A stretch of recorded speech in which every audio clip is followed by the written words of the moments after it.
کچھ جادوگر ایسے ہیں جو ہمیشہ جنبی حالت میں رہتے ہیں، ناپاک رہتے ہیں۔ انسان جتنا ناپاک رہے گا شیطان کا غلبہ اتنا زیادہ اس پہ رہے گا۔ انسان جتنا پاک رہے گا، باوضو رہے گا، طہارت کی حالت میں رہے گا، شیطان اتنا اس سے دور بھاگے گا۔ یہ شیطان ہی کا حملہ ہے۔ آپ نے اکثر دیکھا ہوگا کسی کو نماز کی دعوت دے، ارے بھائی آئیے نماز پڑھ لیجئے، اجی ہمارے کپڑے گندے ہیں آپ پڑھ لیں۔ وہ شیطانی دھوکہ ہے۔ وہ سارا دن ٹیکسی چلاتا ہے لیکن نماز نہیں پڑھتا، کیوں؟ کپڑے گندے ہیں۔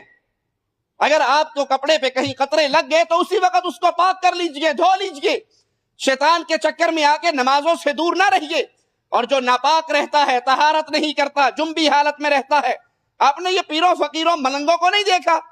سال ہر سال گزر جاتے ہیں، ان کو نہانا نصیب، بلکہ وہ خود ایک ملنگ خود کہتا ہے کہ اگر ہم نہا لیں گے تو درویشی کی جتنی خاک ہمارے اوپر پڑی ہے، یہ گدڑی ہماری ساری کی ساری برباد ہو جائے گی۔ تو انہیں شیطان منع کرتا ہے، نہانا نہیں ہے، طہارت حاصل نہیں کرنی۔ اور اگر کوئی باوضو ہو کے اپنے بستر پہ لیٹتا ہے، پاکیزہ حالت کے اندر رات سوتا ہے، اللہ مالک اس کے پہرے کے لیے آسمان سے ایک فرشتہ بھیج دیتا ہے۔ اور جو ناپاک رہتا ہے، یہ انڈیا پاکستان کی سڑکوں کے کناروں پہ چلنے والے ملنگ، یہ مجنون جنہیں مجذوب کا نام دیا جاتا ہے، اور وہ جو چاہیں کریں۔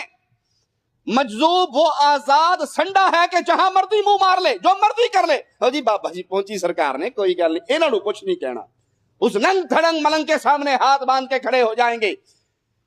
وہ ہمیشہ ناپاک رہتے ہیں تاکہ شیطان کو راضی کریں، پھر شیطان راضی ہو کے ان کی خدمت کرتا ہے۔